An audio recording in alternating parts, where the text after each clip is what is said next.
work for me, you can go New York and we just flourish. And somebody else can go next year and they no flourish and they work at the same place, And they no flourish because they can save to buy a car.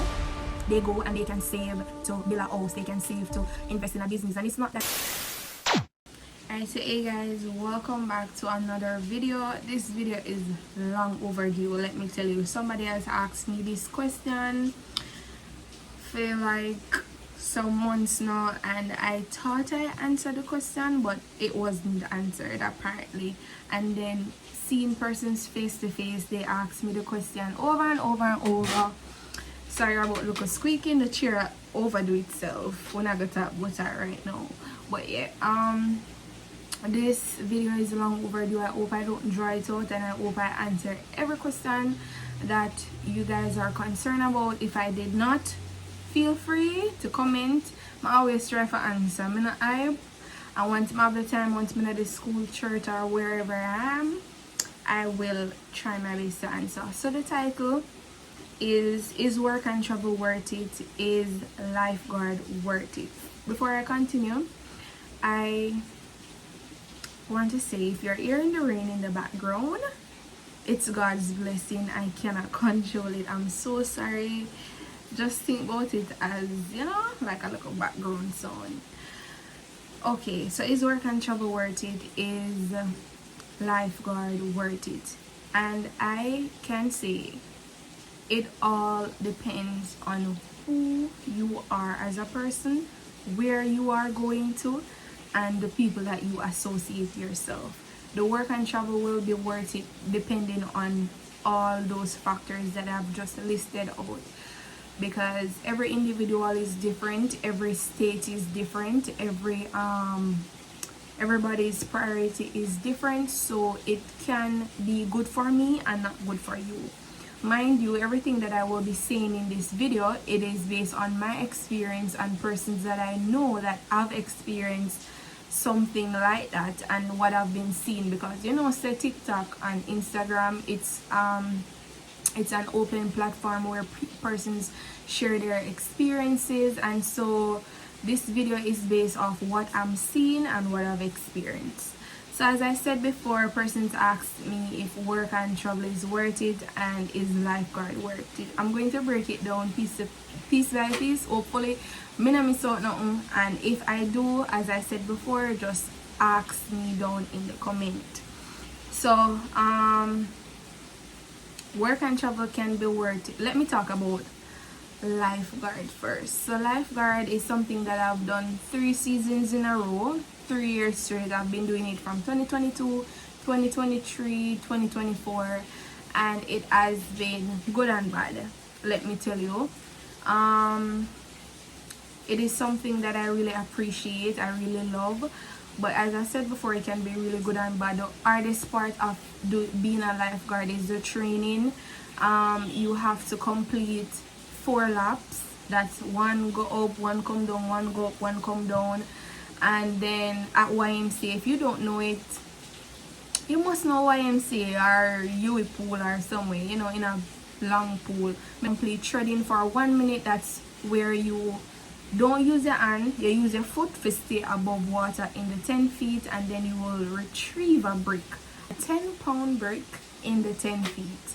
So after doing that, then you will complete an online, you know, where them tell you say, oh, if you know about, you know, CPR, or if you dress a wound, and like one easy something, you just read and answer question, that alone. And then after that, then you do then you just do it over again, just that. So once you pass them look at something there, it's like you pass the hard part. It's just training. If you can't swim, you pay to learn to swim and whatever.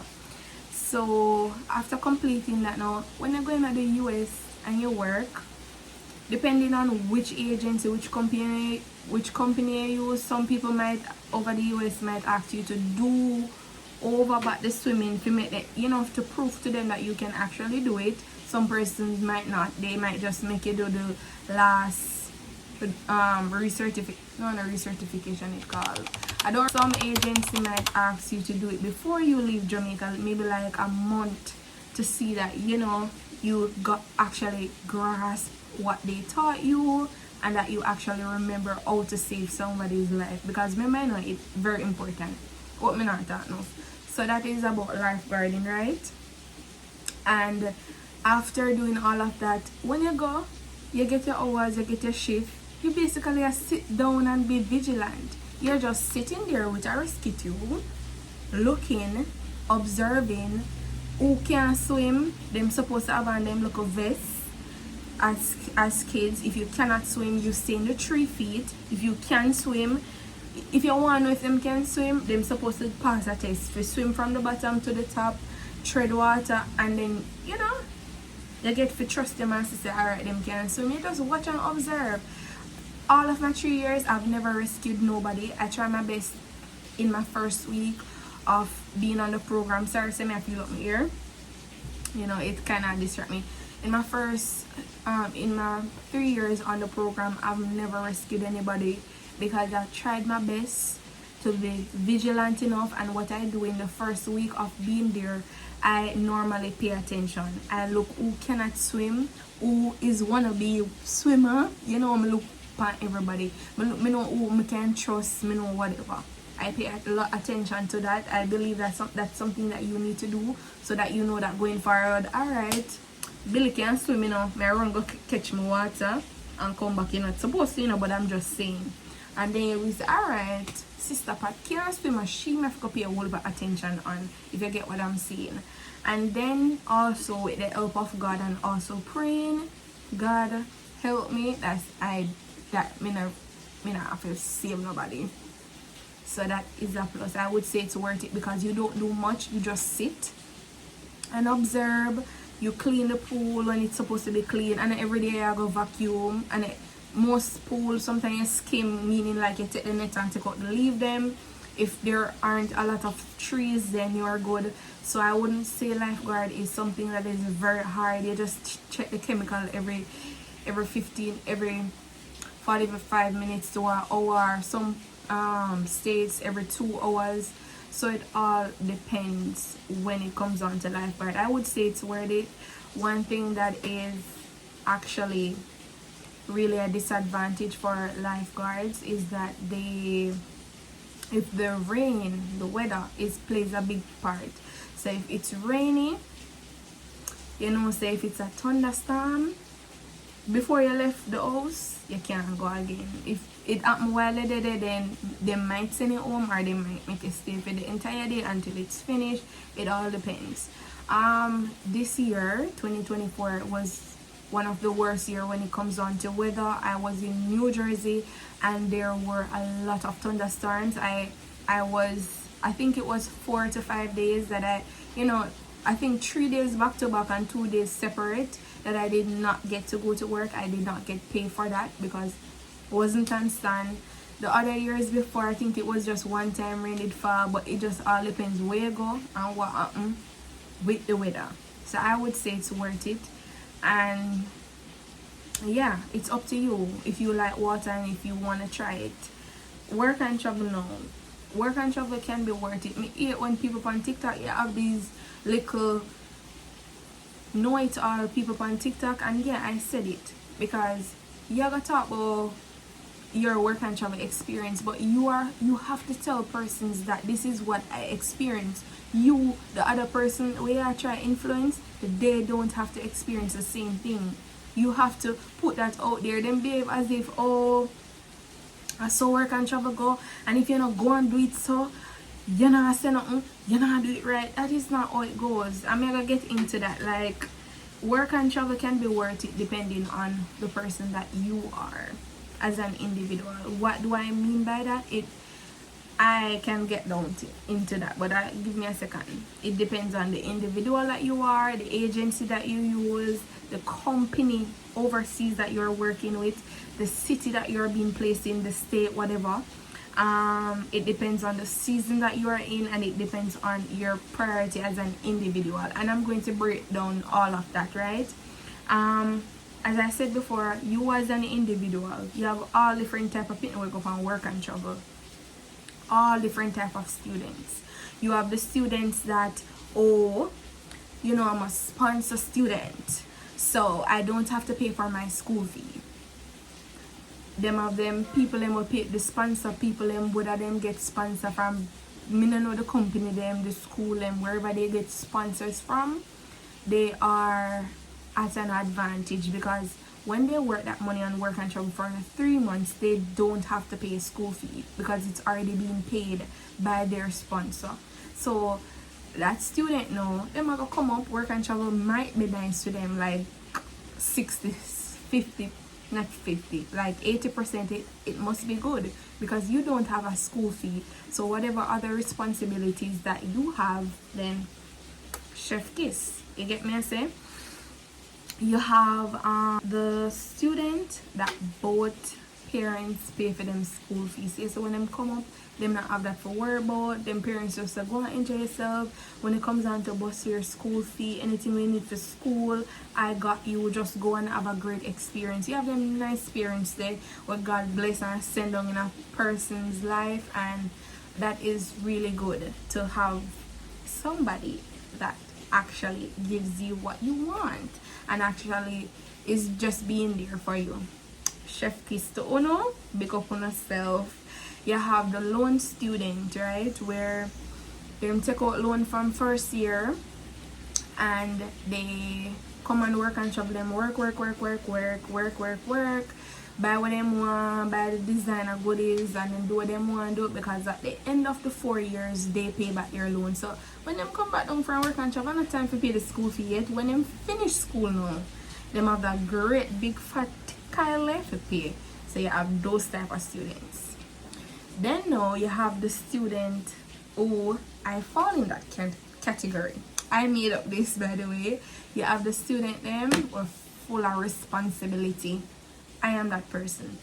So I don't have a loan currently. I did not take out a loan for school, thanks be to God, because that pressuring. I did not take out a loan. I'm not a sponsor student.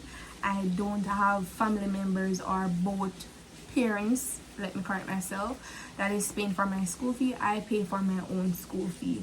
So the persons that has a lot of responsibility, if you have a school fee to pay for, if you have, you know, say if you live near school, if you don't live near school, you have to take bus, that's a bus fare, lunch money, and then you have to pay back to go on the program and all those stuff. That is definitely me. You have them type of pitney. So when them go up and work and travel and them work them honest bread, they have to take out a large portion and put it back and invest it back into their life. That is definitely me. You have pitney where just go and them not have to invest a lot. They go and they can save to buy a car. They go and they can save to build a house, they can save to invest in a business. And it's not that I wouldn't want to do that, I want to, but then I have to put my priorities first. So where, as I'm saying, step by step, it can be worth it depending on who you are and as an individual, the background of you. So you would have determined if it go worth it for you. I hope the video now past 20 minutes. Then now it depends on the season that you're in. I know that for most J1 students it's always in the summer, and I would say season because you see some place where you go, the place can hot and it affect you. It can hot and it affect you. It can too cold and it affect your job. It can too slow, meaning persons not come out to buy at the restaurant where I work, persons not come out to booking at the hotel to make the bed them dirty up to make it spread, persons not coming out, be arena fall as a lifeguard. So it depends on the season where you fall in, and it depends on the year where you go. Anything can happen. You just have to pray to God. You just have to trust in God. That's all I see and all I can tell you as an individual. So it can work for me. Me can go New York and we just flourish. And somebody else can go next year and they no flourish and they work at the same place, you know. And they no flourish because of how slow the place just change up and be slow, or it can just change up and be fast. Or as I said before, it can just change up and weather conditions, any little thing can happen. So it all depends on that. I did not remember to put in this part, but if you are a mother going on J1, then your responsibility is great. because you have to work that bread for that child that you have. So it all depends on that too.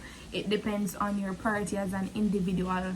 And let me get into that. You have persons on work and travel, they are a designer, baby. I am not. I am a Shein.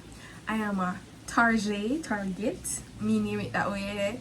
Walmart, Primark, Macy's, you name it, Ross, those type of thing. Timu, big up yourself. Amazon, all of them places, in me shop. And you know, if I want to get a few sneakers or a certain little place, maybe like from Nike or something, I might buy that. But you see, like Gucci,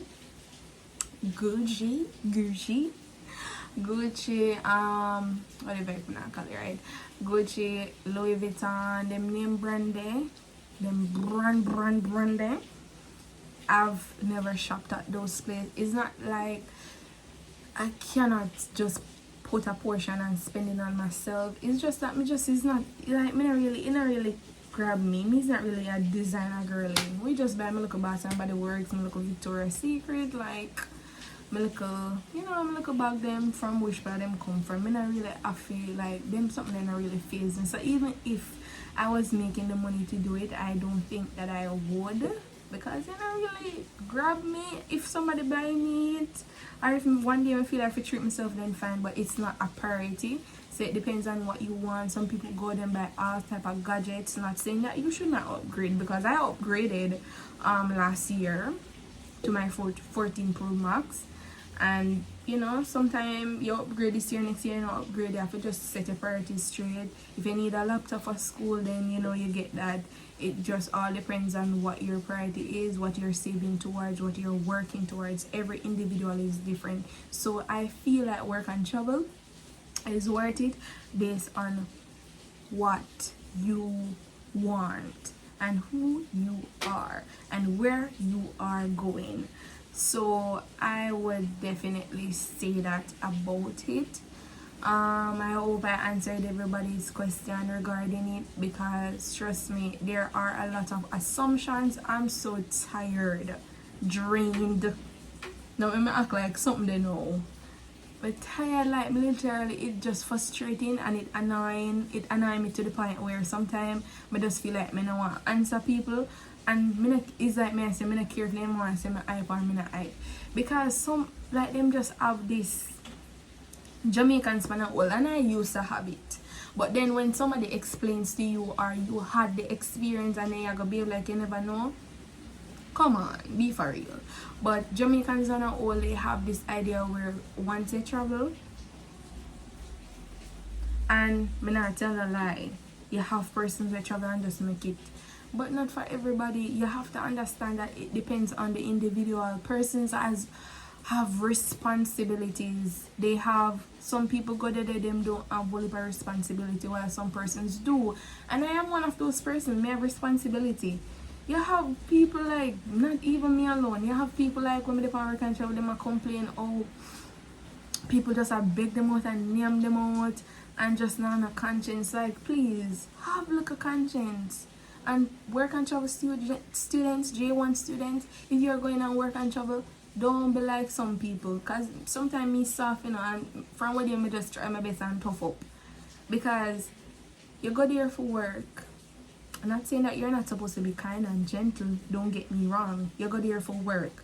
These persons that are asking, that are begging, they have never contributed in your life. Them never give not even $5 or $10 to go up on a plane ticket. Nothing. Pocket money, nothing. You have to prioritize yourself. If you have to put school first, if you have to put work, if you have to put your rent first, put it first. God knows. God says if you have wisdom. Him say if you be kind, but him say if you have wisdom too. So that's what I believe when it comes on to work and travel.